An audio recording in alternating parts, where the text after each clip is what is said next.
Welcome to this explainer. Today we're unpacking something absolutely fascinating from Albert Pike's 19th century work, specifically his chapter on the fellowcraft. Now picture this. Pike wrote these ideas out by the dim flicker of candlelight, using a quill pen, and yet somehow he managed to diagnose the exact intellectual crisis we are facing right now, with supercomputers sitting right in our pockets. I mean, think about it. In our current era, we are just constantly bombarded by an unprecedented avalanche of information, notifications, and that endless, doom-scrolling data overload. So what we're going to do here is translate Pike's historical concepts into a highly practical, incredibly relevant modern toolkit for your everyday decision-making. We're literally talking about awakening your intellect.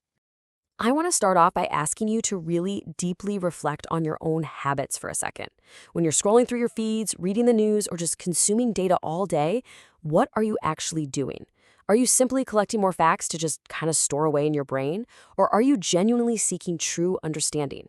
Distinguishing between those two things is the absolute foundation of everything we're about to cover. Okay, let's dive into this. Section 1. Information is not wisdom. In modern life, we have this pervasive, honestly kind of dangerous illusion that just gathering more facts automatically makes us smarter, more capable, or more right. We've got search engines in our pockets, so we naturally just assume we're the wisest generation in human history, right? But having a massive library of facts doesn't mean you actually know how to read the books. On one hand, we've got knowledge, which is just information, raw facts, and data. But on the other hand, we have wisdom, and that requires insight, discernment, and moral understanding. Pike gives a really sharp warning here. He says a person can spend their entire lifetime eagerly gathering knowledge, hoarding all these data points, and yet completely lack the judgment required to actually apply any of it. It's exactly like buying thousands of bricks to build a house, but having absolutely zero architectural sense to put them together. True education, then, is meant to transform you from the inside out. It's not about memorization.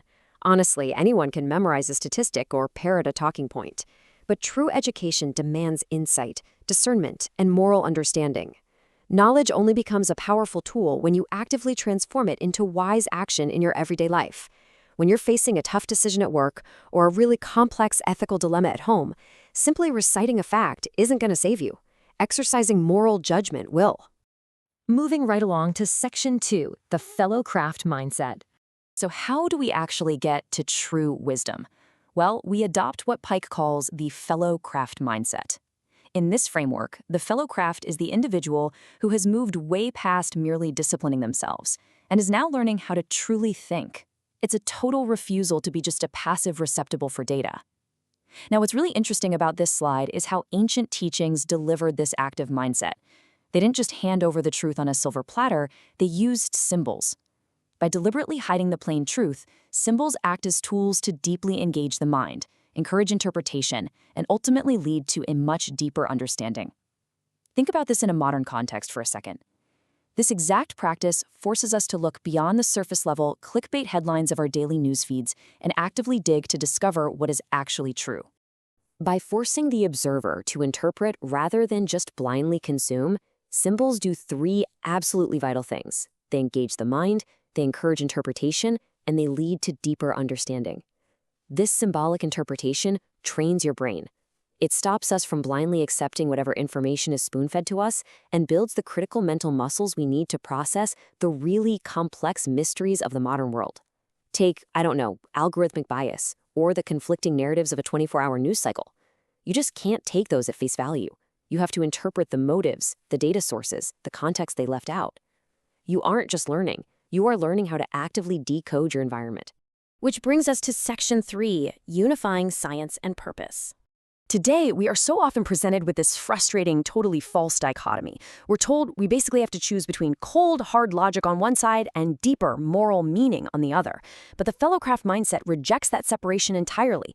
These domains are not opposed, they're deeply interconnected. Science studies the observable world, philosophy interprets the meaning of what we observe, and religion, or spirituality, connects us to a divine and moral purpose.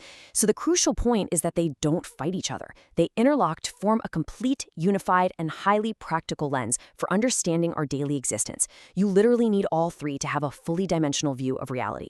Without science, we lack facts. Without philosophy, we lack meaning. And without moral purpose, we just lack direction entirely. When you unify these perspectives, you reach this incredibly beautiful realization.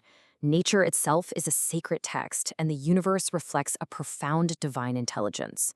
The study of the observable everyday world, the physics, the biology, the structure of our environment, it isn't separate from higher meaning. To study the world around us is to study the mind of the Creator. When we marvel at the crazy complexity of a microscopic cell or the vastness of the cosmos, we are engaging in both a rigorous scientific observation and a deeply spiritual act of recognizing intelligent design. Next up, Section 4, Man Above the Institution. Man is not made for institutions. Institutions are made for man. Let that sink in for a moment. Once you possess an independent, awakened intellect, it fundamentally changes how you interact with modern authorities, corporate structures, algorithms, and systems of governance. In an age where we often feel like tiny little cogs in giant corporate, political, or algorithmic machines, this is a profound systemic paradigm shift. Systems absolutely must evolve with human growth. Governments and institutions exist to serve the people, not the other way around. We are not here just to feed the algorithm. The algorithm should be serving our growth. Let's move to and see how this builds, because since institutions exist to serve us, our individual responsibility expands massively. We're called upon to execute 3 very specific steps in our modern lives. Step 1, to think freely, without being constrained by algorithmic echo chambers that literally just want to keep us outraged and blindly engaged. Step 2, to challenge injustice when systems inevitably fail to serve humanity, or when they prioritize control over people. And Step 3, to seek truth beyond the dictates of any central authority or popular consensus. And that leads directly into Section 5, the responsibility of thought. Look, make no mistake, true freedom is not easy. There is a heavy, completely necessary burden that comes with possessing a newly awakened intellect. Because once you see the world clearly, you can't unsee it. You are no longer permitted the luxury of intellectual laziness. The modern thinker must adopt these practices daily. You must actively question assumptions, deliberately seek truth, and absolutely avoid blind acceptance. And you have to do all this knowing that truth is very often misunderstood, highly resisted, and incredibly slow to prevail. It requires immense courage and patience to push through the relentless noise of modern life and hold firmly onto what is actually true, especially when the crowd is running in the exact opposite direction. Because if you don't do the hard work of building that moral character, you end up with profound danger. Without wisdom, knowledge is ineffective, misused, and potentially disastrous. Just think about the modern technologies we've created in the last decade alone. Massive data harvesting systems, autonomous networks, artificial intelligence. Without moral judgment, without a foundational layer of wisdom, that raw knowledge can be incredibly destructive to society. True learning is meant to develop character and contribute to human flourishing. It's not just there to build a bigger weapon, a more addictive app, or a faster algorithm. And this brilliantly illustrates your path forward. You begin your journey in a state of passive acceptance, basically just absorbing whatever you're told by authority figures or the media. Then, as your intellect really awakens, you move into active seeking, where you begin to question, decode, and interpret the world around you. Finally, you realize that there's no finish line. This is a lifelong search for truth. No single system, no single app, and no single ideology contains all the answers.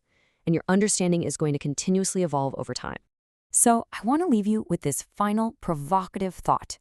Do you simply accept what you learn, or do you actively apply it with wisdom? The search for truth is the journey itself. I challenge you to take the fellowcraft mindset and apply it to the very next decision you make today. Question the surface, seek the deeper truth, and act with profound wisdom. Thank you so much for joining me in this explainer. Keep questioning and keep learning.